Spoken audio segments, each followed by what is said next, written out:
ደሞዜ ቀረብ ሲል ብሎኩን ይከፍተዋል። የደሞዜ ሰዓት ሲደርስ ብሎኩን ይከፍተዋል። 46 ሺህ ብር ለሱ ላኩኝ። ለሰራተኛ ደግሞ ለብቻ 7 ሺህ ብር ላኩኝ። ሰላም ጤና ይስጥልኝ። ወደ ተከበራችሁ ቤተሰቦች እንዴት ናችሁ? ደህና ናችሁ ወይ? እኔ አለው እግዚአብሔር ይመስገን። መግቢያው ላይ እንደሰማችሁት እንግዲህ እህታችን ማለት ነው አረብ ሀገር እንግዲህ የምንኖር ሴቶች ዛሬም ጥቃቱ አልቆምም እንዴ? ኧረ ተው እንንቃ ለማለት ያክል ነው። ምክንያቱም ማለት ነው ብዙዎቻችን ተበላን። አሁን ግን እኮ ድሮ ቢሆን ኖሮ ሚዲያ ላይ ብዙ ነገር የለም አንሰማም፣ ስልክ ላይ ሰጠን ይችላል ምናምን። አሁን ግን ጊዜው ተሻሽሎ አለ ስልክ አረብ ሀገር መሄድ አይቻልም። ሁላችንም ሚዲያ ተጠቃሚ ነን። ገባችሁ? የምንጠቀመውን ሚዲያ ግን መምረጥ አለብን ማለት ነው። ምክንያቱም ቁም ነገር ያላቸው ብዙ ገጠመኞችን ብዙ አስተማሪ የሆኑትን ቪዲዮዎች መማር አለብን። በጣም ብዙ ይቀረናል። ምንድን ያለችው እንግዲህ አረብ ሀገር እየኖርኩኝ ያው ማንም ሰው እንደሚመጣው ቤተሰብ ሊቀይር አንድ ልጅ አላት። ባሏን እንግዲህ እዛ ከሰራተኛ ጋር ትታ መታ ለሰራተኛ 7000 ለሱ ደግሞ ለልጅ ማሳደጊያ ብላ ተስማምተው ከመጡ በኋላ ልክ ከመጣች ወር ሳይሞላት እየደወለ ጭራሽ ምንድን ያለው ይሄማ አይናውጣ ነው። ከሰዎቹ ላይ ወርሽ ሳይደርስ ወር ሳይሞላት ማለት ነው። አስባችሁታል? ገና ከአረብ እኮ ወደ አረብ ሀገር ስትመጡ ከኢትዮጵያ ቤት ውስጥ ያለው ገና ስታዩቸው አንደኛ የሚያስፈራው ነገር፣ ሁለተኛ የሆነ ነገር አምጡ አርጉ ምናምን ቋንቋውን ስለማናል ስድብ የሚመስለን ነገር ስንት ነገር ተጨማምሮበት አስቡት ወደ ሌላ ነገር የሚከተል ለዛ ነው። ከዛ በኋላ ምንድን ያለው ይሄማ ቆቅ ነው። ምንድን ያላት ተበደሪና ተቀበያትና ሴትዮዋን ማለት ነው ለኔ ላኪልኝ አለ ማለት። ከዛ በኋላ አይ ብላ እንደምንም ብላ ለጎረቤቷ ወይም ደግሞ ቤት ላከራየቻት ሴትዮ እንዲህ ብሎኛልና እስቲ 500 ብር ስጪው ብላ ስትሄድ ልሰጥ ስትገባ ማለት ነው እንግዲህ ሰራተኛ ያለው ሰው እንዴት ነው የሚቸገረው? እንዴት 500 ብር ትሰጭኛለሽ ብሎ ቀወጠና ሴትዮዋን እንግዲህ እንትን አላት ማለት ነው።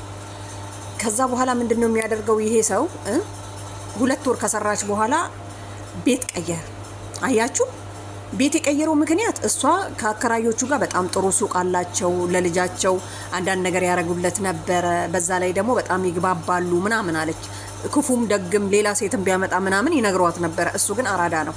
አንደኛ አራድነቱ ምንድነው? ሰራተኛ ልቅጠርልህ ስትል ኖ አንቺ ያመጣሽልኝ ሳይሆን ራሴ ነኝ የማመጣው ብሎ በራሱ ነው። በጣም የገረመኝ ማለት ነው ኢትዮጵያ ውስጥ ለካ ሰራተኛ 7000 ነው። ነገሩ በዚህ እንትን ውስጥ አይደለም 7000 10000 ቢሆን ራሱ እንትን አይልም። ግን ከድሮ ጋር ስናመዛዝነው ትንሽ የተሻለ ነው።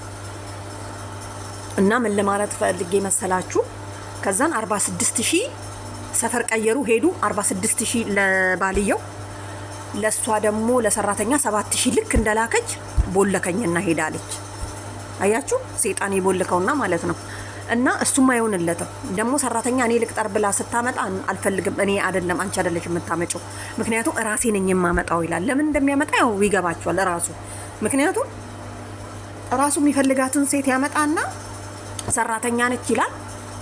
ከዛ በኋላ አብሮ ይኖራል። እሷ ምልከው ለሰራተኛ 7000 ክፈል፣ ይሄ ደግሞ ላንተ ነው ብላ ነው የላከችው። ስለዚህ አንደኛ መጠርጠር ያለባት ሰራተኛ እሷ ስታስገባ አላስገባም ሲል። አያችሁ? ምንድነው የሚፈልገው ይሄ ሰው? ገንዘብና ገንዘብ ብቻ። ገንዘቡን ነው የሚፈልገው፣ እኔን አይፈልገኝም። ምክንያቱም ልጁ ተራበ፣ ልጁ ይሄንን መግዣ እያለ መጀመሪያ ተስማምቶ አረብ ሀገር ከላከ በኋላ እስከ መመለስ ድረስ እንግዲህ ሀሳቡ አስባችሁታል? አንዳንዴ አረብ ሀገር ስትሆኑ እኮ ከፎቅ ላይ ልውደቅ፣ እዚህ ሰዓት ላይ ልቃጠል፣ ክሎሮክስ ልጠጣ፣ ፍላሽ ልጠጣ ምናምን ነገር ብለን የምናስበው የቤተሰቦቻችን ጭንቀት ነው። ሰው ቤተሰብ ሰላም ከሆነ፣ ጎረቤት ሰላም ከሆነ፣ ሁሉ አካባቢ ሰላም ከሆነ ለምን ተጨንቆ ነው ሰው ራሱን የሚያጠፋው? ሲቀጥል ደግሞ ለወንድ ብላችሁ ራሳችሁን የምታጠፉ ሰዎች ማለት ነው። እኔ እኮ አላስበውም። ለምን ጥርግ ብሎ እዛ ገደል አይገባ? እኔ በጣም ወንድ ልጆችን አከብራለሁ፣ በጣም ወዳቸዋለሁ። ግን ደግሞ በሉ የሆነ መንገዱን አልፎ ሲመጣ ደግሞ መከበር የማይፈልግ ሰው ደግሞ አይከበርም። ገባችሁ? ምንም ቢበላን ቤተሰብ ቢበላ ይሻላል። በቃ ገንዘብ ለቤተሰብ ትሰጣላችሁ፣ ቢያንስ ብትታመሙ ራሱ ብንታመም ራሱ ወድቀን የት ነው የምንሄደው? ቤተሰብ ጥሎ አይጥልም። ይሄ ግን በሚዲያ በተለይ ይቦልክሻል፣ ከዛ ላሽ ይላል። እሱ አንዱን አምጥቶ ይኖራል። አንቺ ለቤተሰብ እንድግርሽን አተሽ ወይ ሞተሽ ወይ የሆነ ነገር ምናምን ነገር ብቻ ለቤተሰብ ትደርሻለሽ ማለት ነው። እኔ አሁን ለምሳሌ እሷን ብሆን ምንድነው የማደርገው? መጥቼ ተበድረሽ ብር ላኪልኝ ሲል በቃ ድምጼን አጠፋለሁ። ዝም ብዬ ስልኩን ምናምን ነገር አጥፍቼ ጸጥ። ደግሞ እኮ ብልጠቱ ምን እንደሆነ ታውቃለህ? ኢንፎርሜሽን እንዳትሰማ ሌላ ቦታ ተከራይቶ ሄደ፣ ከዛ ግቢ ወጥቶ ማለት ነው። እንግዲህ ጥሩ ግቢ ናቸው የምትለው ሰዎች፣ ለልጄ የሆነ ነገር ቢቸግረው የሚሲርበው የሚያጎርሱልኝ ነው ብላ የምታስበው ሰዎች፣ ኧረ ወንዶች ኧረ ተው ተው፣ በእውነት እኛ ሴቶችን እኮ እየጎዳችሁ ነው። ተው ተው፣ በተለይ አረብ ሀገር የምትልኩ ሚስቶቻችሁን ማለት ነው። ሲጀምር ሚስት ባል እያላችሁ እዛ አስቀምጣችሁ አትምጡ። ከምር አው ጥሩ አይደለም። ምክንያቱም እዚህ ሆነሽ እሱ ከማጋ ይሆን ወይ ሌላ ሴት ይሄን ያምጥቶ ይሆናል ይሄን ወይ ምናምን ነገር እያልሽ ከምታስቢ ሲንግል ሆነሽ መምጣት አለብሽ። በቃ የሰራሽውን ሰርተሽ መመለስ። ያውን ወንድ ሲጀምር አይታመንም። ወንድ ብቻ አይደለም ሴትም፣ ሁላችንም። ስለዚህ በቃ እንደዛ ይሻላል ብዬ አስባለሁ። ግን እኔ እንደኔ ማለት ነው። ምክንያቱም ልጅ ቢሆን አባት ጋር እናት ጋር ምናምን አሳድጉልኝ ብላችሁ ሰታችሁ ትመጣላችሁ። ባልየውን ሽማን ያሳድገው ወዴት ይሄድ? ለማንኛውም ቤተሰብ ባይ